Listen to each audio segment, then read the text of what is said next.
Ajay sir, आपके पास पहले आएंगे सर। ग्लोबल मार्केट्स में काफ़ी सारे डेवलपमेंट हो रहे हैं, इन्हें आप कैसे देख रहे हैं? यूएस की भारत के साथ जो वार्तालाप है, इसका क्या असर पड़ सकता है आने वाले समय में? और इस बीच चीन को जो चेतावनी ट्रंप ने दे डाली है, क्या इम्पैक्ट देख रहे हैं उसका? जी बिल्कुल। देखिए, सबसे अहम ग्लोबल फैक्टर जो अभी चल रहे हैं, एक तो यूएस और चीन की जो बातचीत कर रहे हैं।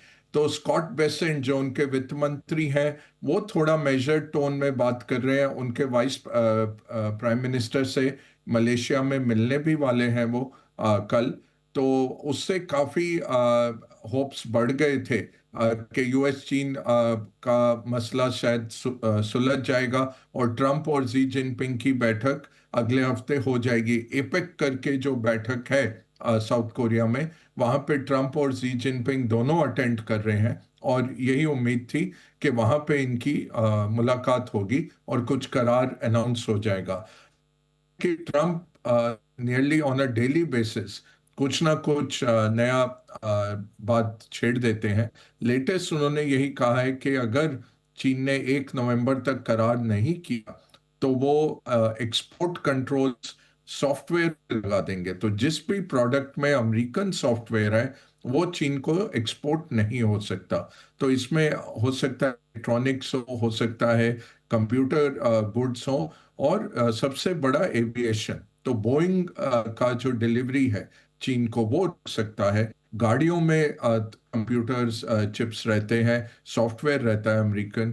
तो ये बहुत ब्रॉड ब्रश एक चेतावनी दी है ट्रंप ने, जिससे मार्केट कल काफी विचलित हुए। हमने देखा अमेरिकन मार्केट भी गिरे आज सवेरे। लगभग सारे एशियाई बाजार रेड में है। हमारे लिए क्या पॉजिटिव निकल के आया कि भारतीय मीडिया में बात हुई थी और फिर ट्रंप ने भी जिक्र किया अपना दिवाली पार्टी जो चल रही थी व्हाइट हाउस में, कि मैंने मोदी जी से बात की है। तो और मोदी जी ने भी फिर इसका जरूर बातचीत का उल्लेख दिया कि हो सकता है कि हम ट्रेड डील की तरफ अग्रसर हों। अब मीडिया ने यही बोला कि लग रहा है कि अगले 10-15 दिन में शायद भारत के साथ ट्रेड डील हो जाए अमेरिका की, जहां टैरिफ 50% से 15 पे आ जाएंगे, जो बहुत ही पॉजिटिव रहेगा हमारे मार्केट्स के लिए। उसके लिए क्या कीमत चुकानी पड़ेगी वो थोड़ा देखना पड़ेगा। मीडिया में जो खबरें आ रही थी कि रशियन ऑयल को भारत धीरे धीरे लेना बंद कर देगा, अमेरिका से ज़्यादा तेल और गैस लेंगे, agricultural product specially ethanol by product लेंगे, और साथ में डिफेंस के लिए भी करार हो सकते हैं। तो ओवरऑल इसके चलते हमने देखा भारतीय मार्केट काफी उत्साहित थे। हमारा मार्केट बंद था लगभग। ट्यूसडे को भी सिर्फ मुहूर्त ट्रेडिंग हुई और वेडनेसडे को कल छुट्टी थी दिवाली की छुट्टियों के चलते। तो आज हमारा मार्केट 3 दिनों का रिटर्न दिखा रहा है। तो सवेरे आप जैसे दिखाते रहे हैं, गिफ्ट निफ्टी दिखा रहा है गैप ओपन। बट ये ग्लोबल सिचुएशन थोड़ी सी आज बिगड़ी हुई है ट्रंप के वक्तव्यों के कारण। और दूसरा बात है, भारत की सिचुएशन बेटर है ये ट्रेड करार होने के की संभावना से। इसमें अब दो इश्यूज और आ जाते हैं। कल अमेरिका ने Russian oil companies Luke oil और रोसनेफ्ट दोनों पे पूरे प्रतिबंध लगा दिए कि वो डॉलर में ट्रेड नहीं कर सकते। तो फुल सैंक्शंस आए हैं रशियन ऑयल कंपनीज पे। ईयू ने रशिया के एलएनजी गैस पे कल सैंक्शंस लगाए हैं। तो यही दिख रहा है, यही प्रतीत हो रहा है कि रशिया को घेरने की कोशिश कर रहे हैं, क्योंकि पुतिन तैयार नहीं है बातचीत के लिए जब तक उनकी मांगे ना मानी जाए। तो एक जो स्टार्टिंग लेवल की अंडरस्टैंडिंग है वो भी नहीं हो पा रही है रशिया के साथ। तो अब कोशिश अमेरिका की है कि रशिया को घेरा जाए, और इसमें भारत की अहम भूमिका है, चीन की है, जो दोनों देश काफी तेल लेते हैं रशिया से। तो ये अब कहाँ वर्कआउट होता है, ये बहुत इंपॉर्टेंट हो जाता है। दूसरी बात जो आज निकल के आ रही है, आज सवेरे ब्लूमबर्ग ने एक रिपोर्ट जारी की है कि मोदी जी बिहार इलेक्शंस के चलते शायद फिजिकली एशियान का जो समिट है जहां ट्रंप आने वाले थे और लग रहा था कि मोदी जी और ट्रंप के बीच में वार्ता हो जाएगी, 26-27 को, तो मोदी जी ट्रैवल नहीं कर रहे मलेशिया।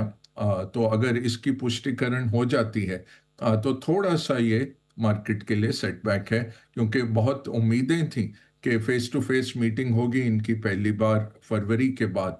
तो उसमें हो सकता है कि कुछ ना कुछ वाया मीडिया निकल के आए कि नवंबर के करार के लिए, तो वो लग रहा है कि टल गया है। और शायद फिर कोरिया में अगर मोदी जी जाते हैं वहां पे बैठक हो सकती है, नहीं तो बिहार इलेक्शंस तो उसका जो पूरा कैंपेनिंग है वो तो तब भी जारी रहेगा 31 अक्टूबर को भी। तो क्या वो जाते हैं नहीं जाते, ये काफी फिर मार्केट का जो उछाल है ओपन पे, वहां पे एक अंकुश लगा सकता है। ओपनिंग उछाल के बाद मार्केट आगे बढ़ने में अग्रसर नहीं हो सकता। बका साहब, आप थोड़ी देर पहले जो बात कर रहे थे वो जो रशियन दो कंपनीज पर जो सैंक्शन की बात है, और ऑफ कोर्स लगातार जिस तरह से यूएस का प्रेशर भारत पर भी है, क्योंकि न्यू दिल्ली बड़ा परचेजर तो है ही रशियन ऑयल का, लेकिन अभी इस वक्त क्रूड की स्थिति कैसी दिखती है? अगर ये सैंक्शंस की बात हो रही है, एक तरफ वहाँ यूएस और चाइना की टेंशन भी कम होती हुई नहीं दिखाई दे रही है, क्या लग रहा है कि क्रूड एक बार फिर से एक रिबाउंड दिखा सकता है, क्योंकि बहुत समय से ये एक नीचे के लेवल्स पे कंसोलिडेट कर रहा है? जी, बहुत सही आपने कहा। ओवरऑल देखें तो रशिया का लगभग 9 से 10 मिलियन बैरल दिन का उत्पादन है, जिसमें से 5 से 6 मिलियन बैरल एक्सपोर्ट होते हैं। तो दो तरफा अमेरिका इनको घिर रहा है। एक तो यूक्रेन जो है रशिया की रिफाइनरीज पे लगातार ड्रोन अटैक कर रहा है, तो काफी उनकी रिफाइनिंग कैपेसिटी ऑफलाइन गई है, क्योंकि यूक्रेन फोकस कर रहा है रशिया के एनर्जी को टेक आउट करना। दूसरा, अमेरिका घेर रहा है कि भारत ना खरीदे रशियन ऑयल, और बाकी टर्की और सब पे भी प्रेशर डाल रहे हैं। चाइना तो नहीं मानेगा, बट ओवरऑल कोशिश इनकी यही है। तो अगर ये रशियन सप्लाई बाहर जाती है डेली प्रोडक्शन से, तो उसका कोई विकल्प नहीं है विश्व के पास। तो एकदम से जो ओवर सप्लाइड मार्केट है थोड़ा अंडर सप्लाइड हो जाता है। वैसे देखें तो अगले साल भी यही दिखता है कि ओवर सप्लाइड मार्केट है, अगर रशिया फुली फंक्शन कर रहा है। बट अगर रशियन एक्सपोर्ट्स को कंस्ट्रेन करेंगे तो फिर मार्केट अंडर सप्लाइड है। यही कल हुआ जब अमेरिका ने घोषणा की कि रशियन ऑयल फर्म्स पे स्ट्रेट वो सैंक्शंस लगा रहे हैं। तो कोई भी अब ट्रेड करेगा, अगर कोई शिपर भी उनका तेल उठाएगा या भारतीय कंपनी भी उनसे अगर कॉमर्स करेंगे, तो आप भी सैंक्शन लिस्ट में आ सकते हैं और डॉलर मार्केट से आपको बाहर किया जा सकता है। तो ये काफी गंभीर कल सैंक्शंस हुए हैं अमेरिका की तरफ से, डायरेक्टली जो इन्होंने सैंक्शन किए। हमने देखा तेल की कीमतें लगभग 3% उछल गईं कल, जब ये सैंक्शंस निकल के आए। दूसरी तरफ यूरोप जो बहुत बड़ा एक कस्टमर है एलएनजी का, लिक्विफाइड नेचुरल गैस का, रशिया से अभी भी सैंक्शंस के बावजूद वो बहुत बड़ा एक कस्टमर है रशिया के। उन्होंने भी एक सैंक्शन लिस्ट बनाई कि हम रशिया से एलएनजी को कम करते जाएंगे और 2027 तक जीरो कर देंगे। तो ओवरऑल रशिया को घेरने की बात चल रही है, ताकि वो नेगोशिएशन टेबल पे आए। इसके चलते ऑयल मार्केट दौड़ रहा है, क्योंकि रशियन सप्लाई निकली तो विकल्प नहीं है। और एक और चीज जो ट्रंप ने कहा, स्ट्रैटेजिक रिजर्व्स अमेरिका के, जहां वो माउंटेन्स के केव्स में तेल को महफूज रखते हैं और रिलीज करते हैं जब तेल की कीमतें बहुत बढ़ जाती हैं। तो स्ट्रैटेजिक रिजर्व काफी वाइंड डाउन हुआ था बाइडेन के टाइम, जब तेल की कीमतें बढ़ी थी, बाइडेन ने यूज किया था। तो ट्रंप ने कहा है 1 मिलियन बैरल हम अपने रिजर्व्स में ऐड करेंगे अगले महीने। है छोटा, दुनिया दिन का 103 104 मिलियन बैरल बनाती है, but on the margin Russian supply निकल जाए और साथ में ये स्ट्रैटेजिक रिजर्व के लिए अमेरिका खरीदना शुरू करे, तो थोड़ी सी किल्लत हो सकती है क्रूड ऑयल की। यही मार्केट दर्शा रहा है और 3% भागा। एक और मिस्टर बग्गा, क्योंकि अब तक बाजार जो एक कंसेंसस व्यू देखना चाह रहा था, वो ये देखना चाहता है कि अर्निंग्स कैसी आती है। हम एक म्यूटेड सेट ऑफ एक्सपेक्टेशन के साथ इस क्वार्टर में एंटर हुए, लेकिन अर्निंग्स ने सरप्राइज किया है। लेकिन क्या एक व्यू अभी भी है कि क्या मिड कैप थोड़े से अभी भी रिचली ओवर वैल्यूड है? निफ्टी तो हल्की अपनी फेयर वैल्यू से नीचे आया है। आपका क्या व्यू है इस अब तक की जो अर्निंग्स आ रही हैं? देखिए इंडिया प्रीमियम वैल्यूएशन पर ही रहता है, डीएम के सामने हो या ईएम के सामने हो। वैल्यूएशन तो हमारा हर वक्त बुलंद ही रहता है। इशू क्या था कि हमारा अर्निंग्स ग्रोथ रुक गया था, तो वहाँ एक ठहराव दिख रहा था, और वो मूलभूत कारण था जब नेशनल इलेक्शंस के चलते 3-4 महीने सरकारी खर्चा बहुत कम हुआ। वो सितंबर में रिकवरी आई पिछले, और हमने देखा है अब वो फ्लो थ्रू हुआ है। अब इस साल क्या 3 बहुत बड़े ट्रिगर आ चुके हैं इकोनॉमी में। आरबीआई ने रेट कट कर दिया 100 बेसिस पॉइंट का, और 50 बेसिस पॉइंट करेंगे अगले अप्रैल तक। दूसरा, सरकार ने जो इनकम टैक्स में रियायतें दी। तीसरा, जो कंजम्पशन टैक्स में कट आया, जो जीएसटी कट आया 22 सितंबर को। वो तीनों अब बहुत बड़े एक टेलविंड्स बन गए हैं इकोनॉमी के लिए। और कॉर्पोरेट अर्निंग्स के तौर पे हम ये सोच रहे हैं कि सितंबर एक बॉटम हो जाता है डाउनग्रेड साइकिल का। यहां से अब अपग्रेड्स आने शुरू होंगे। तो एक समतल लेवल आ गया सितंबर के साइकिल से, और यहां से अपग्रेड्स जब शुरू होते हैं, मार्केट क्या फॉरवर्ड डिस्काउंटिंग मैकेनिज्म है, तो मार्केट 3 महीने 6 महीने पहले मूव करने लग जाता है। तो हमें नवंबर दिसंबर काफी स्ट्रांग लग रहे हैं कि कैचअप मोड में 13 महीने के नॉन परफॉर्मेंस के बाद भारतीय मार्केट एक कैचअप मोड में आ जाएंगे। तो ये बहुत महत्वपूर्ण एक टर्न जब इकोनॉमी मारती है, मार्केट उसको फॉरवर्ड डिस्काउंट करता है। तो बहुत उम्मीद है कि नवंबर दिसंबर में हमें ये कैचअप होता हुआ दिख जाएगा। मिस्टर बक्का, इनफैक्ट आप ईटीएफ के फॉर्म में भी देखें, निफ्टी सिल्वर बीज में देखें, वहाँ एक शार्प स्लाइड दिखाई दे रहा है। गोल्ड में ऊपर से ऑल टाइम हाई से $300 करेक्ट हो चुका है। तो ये जो एक तरह की जो फ्रेंजी बनी हुई थी, एक तरह का दीवानापन बना हुआ था गोल्ड और सिल्वर के लिए, वो क्या आप थोड़ा थमता हुआ नजर आ रहा है? कैसे आप देख रहे हैं कमोडिटीज को? देखिए, ओवरऑल बहुत तेजी से बहुत जल्दी ऊपर बढ़ गए थे। तो हम यही कह रहे थे, अभी सोच पाना मुश्किल है कि यहाँ पे नया पोजीशन कैसे बनाया जाए। और बट जिनका निवेश है, हम यही कह रहे थे कि बने रहिए।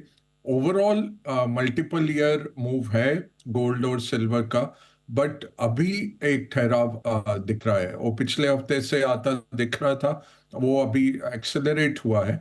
तो ओवरऑल क्या ट्रेंड्स हैं गोल्ड में? सेंट्रल बैंक बाइंग अनऑफिशियल तौर पे जो कहते हैं, ऑफिशियल तो 250-300 टन की बात होती है, बट वर्ल्ड गोल्ड काउंसिल वगैरह के अनुमान जो हैं वो 1000 टन के हैं साल के।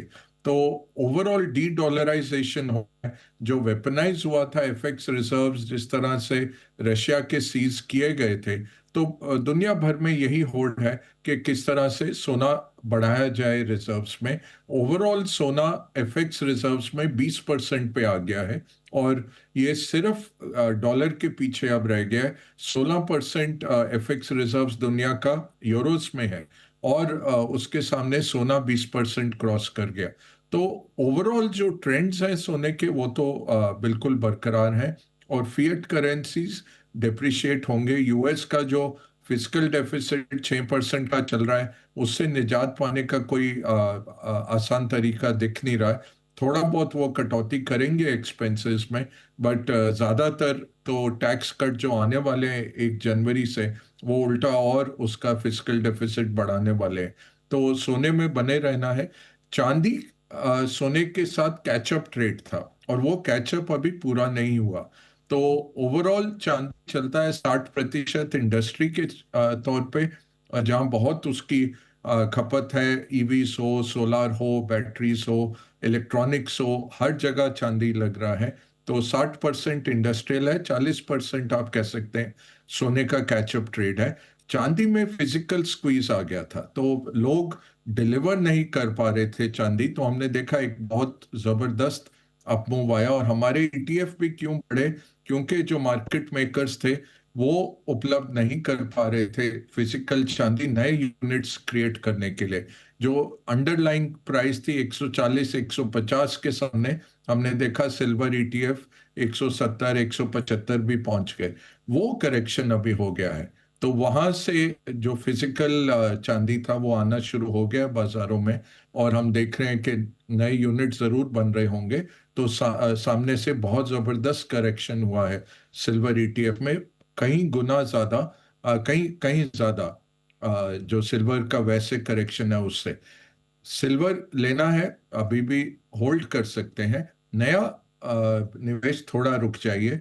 ये जो अभी swing आया है, प्रॉफिट टेकिंग आया है, ये वर्कआउट हो जाए उसके बाद थोड़ा आप कुछ दिन देखें कि सिल्वर की प्राइस स्टेबल है ग्लोबली, तब आप देख सकते हैं। बट सिल्वर भी मल्टी ईयर रन है। जो सोना चलेगा, सिल्वर का साथ में कैचअप ट्रेड रहता है।